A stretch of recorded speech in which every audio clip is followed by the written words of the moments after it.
Good morning. Today's topic is deadlock detection. We completed deadlock prevention avoidance. In deadlock avoidance, we see resource allocation graph algorithm and bankers algorithm. Now we are going to discuss about deadlock detection. If a system does not employ either a deadlock prevention or deadlock avoidance algorithm, then a deadlock situation may occur. In this environment, the system must provide an algorithm that examines the state of the system to determine whether a deadlock has occurred. An algorithm to recover from the deadlock. See, we have to first prevent the deadlock and avoid the deadlock. If we doesn't have both the situation, then we definitely says the deadlock has occurred, because we doesn't avoid and as well as prevent. So definitely deadlock occurs. There is a need of detection of deadlock where it occurs. See, single instance of each resource type. If all resources have only a single instance, then we can define a deadlock detection algorithm that uses a variant of the resource allocation graph called wait for a graph. See, wait for a graph. We obtain this graph from the resource allocation graph by removing the resource nodes and collapsing the appropriate edges. See, here we observe maintain wait for graph. Nodes are processes PI to PJ if PI is waiting for PJ. I mean, we are going to represent PI to PJ, which means PI is waiting for PJ, right? Periodically invoke an algorithm that searches for a cycle in the graph. If there is a cycle, there exists a deadlock. I already told you, if a cycle in the graph, then definitely we say that there is a deadlock exists or occurs. An algorithm to detect a cycle in a graph requires an order of n to the power of 2 or n square operations, where n is the number of vertices in the graph. See here, this is a resource allocation graph and wait for graph. See, this is first one is a resource allocation graph. That corresponding wait for graph is B. First one here, resource allocation graph, we have process P1, P2, P3, P4 and P5. We have 5 processes and 5 resources. See here, you observe carefully here, process P1. Okay, P1 is requesting R1 and having R2. P2 is requesting R4 and having R1, and P3 is requesting R5 and having R4, and P4 is requesting R2 and having R5. So here, if is there any cycle? Yes. See, you observe P1 to R1, R1 to P2, P2 to R5, R5 to P4, P4 to R2, R2 to P1, like that. See, this is this forms a cycle, and this resource allocation graph exists a deadlock, right? So to avoid or to detect a deadlock, here we remove, here it says to an algorithm to detect a cycle in the graph requires an order of n, where n is the number of vertices in the graph. See, you observe here in this graph, from the resource allocation graph, by removing the resource nodes and collaborating the appropriate edges. See here, you have to remove all the resources, just we have to represent only processes P5, P1, P2, P3, P4, P2, P1, P2, P3, P4, 5. This is wait for a graph for the for this resource allocation graph. So we cannot say here it forms a cycle. So recovery from deadlock. When a detection algorithm determines that a deadlock exists, several alternatives are available. Once again, see here we have to detect a deadlock where it occurs. See here, how can we recover from the deadlock? How can we recover from the deadlock? When a detection algorithm determines that a deadlock exists, several alternatives are available. Okay, if you are identifying a deadlock, you have to recovery from the deadlock. We have several alternatives. From the recovery of existing deadlock, we have several alternatives. Okay, those are: one possibility is to inform the operator that a deadlock has occurred and to let the operator deal with the deadlock manually. So we have to inform to the operator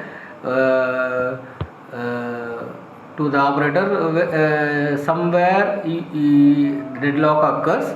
So by knowing the operator deadlock has occurred, he has recover manually, deal with the deadlock manually. Another possibility is to let the system recovery from the deadlock automatically. So whenever you detect the deadlock, it automatically recover. Okay, one possibility is we have to recovery manually or handling the deadlock manually, or sometimes it may recover automatically whenever it detects. There are two options for breaking a deadlock. One is simply to abort one or more processes. I mean, suppose from one process, suppose we have 5 processes P1, P2, P3, P4, P5. So by P5 process we have occurring deadlock. So we have to abort the process P5. So by aborting some processes also we can recovery from deadlock. Let us suppose here P1, P2, P3, P4, P5 processes we have. Here P1, P2, P4. By using this we can form a deadlock. So if we can abort any one of these process, we can definitely abort the deadlock. So that is nothing but any one of the aborting of any one process, one or more process, we can breaking the deadlock situation. The other is to preempt some resources from one or more of the deadlocked processes. So preempting resources are released from the processes. We can also recovery from the deadlock. Next, process termination. Process termination. To eliminate deadlocks by aborting a process, we use one of the two methods. See, process termination. Here I said that by aborting one or more processes we can break the deadlock. I mean P1, P2, P3, P4, P5. So by using these processes with their resources, we can form a cycle. So by breaking or by aborting the process P3, we can break the cycle, then we can abort the process P4. So like that. Or suppose we can abort the process P4 until also we have formed a cycle. So again we have to abort one more process P1. So until no cycle is formed, we can abort the process. This is one of the way of or one of the method of dealing or breaking deadlocks. See here, recovery from the process. How can we terminate that process? To eliminate a deadlock by aborting a process, we use one of two methods. First one is abort all deadlocked processes. The processes which are possible to break the deadlocks, we can abort it. This method clearly will break the deadlock cycle by aborting all the deadlocked processes, but it increases burden. The system need to restart all the aborted processes. See, it is somewhat difficult. Why? Because suppose we have 5 processes. We have to use this aborted deadlock process method. We have to abort one process P1. You have to check it, but again it forms cycle. Again we have to abort one more process, like that. So whenever the number of aborted processes are increased, there is a burden for the system, because again we need to restart those processes one more time. So that is somewhat difficult for the system, because one or two processes are aborted is not a problem, but if it repeats number of processes for breaking the deadlock, definitely it is a burden to the system for restarting the processes. Next, abort one process at a time until the deadlock cycle is eliminated. Right? This is the right method, because for every time we have to abort one process only, and check every time whether it forms a cycle or not. This method incurs considerable overhead, since after each process is aborted, a deadlock detection algorithm must be invoked to determine whether any process are still deadlocked. We must determine which deadlock process should be terminated. Okay. So every time we have to check it and eliminate the process whatever it forms a deadlock. So by using this method, we have to reduce some eliminated processes little bit, because in the first method we cannot check every time, just we have to abort all deadlocked state processes. But in the second method, we have to abort at a time only one process. After completion of aborting one process, we have to check whether it forms a cycle or not.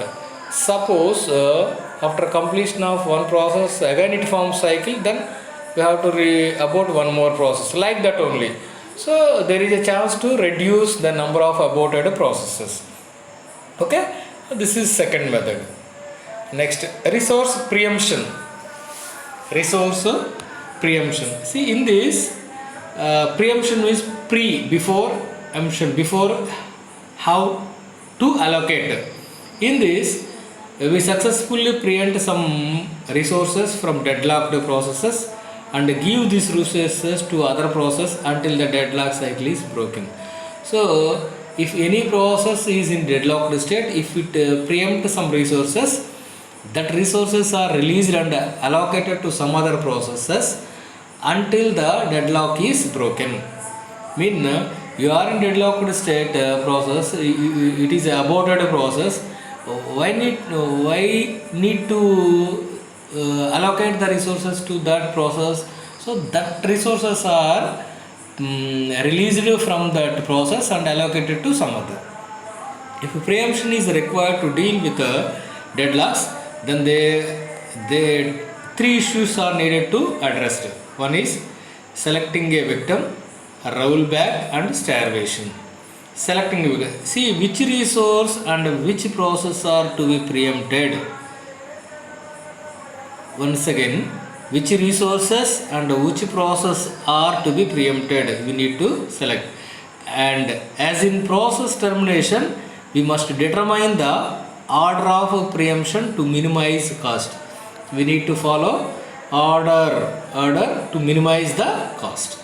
Next, rollback. Rollback means again, if we preempt a resource from a process, we must roll back the process to somehow safe state and restart it from the state. Rollback means wherever you start and again we start somewhere. Some at that place, I think. Starvation. In the system where victim selection is based primarily on the cost factors, it may happen that the same process is always picked as a victim. As a result, this process never completes its design task. A starvation situation that must be dealt with any practical system. Clearly, we must ensure that the process can be picked as a victim only a finite number of times. The most common solution is include the number of rollbacks in the system.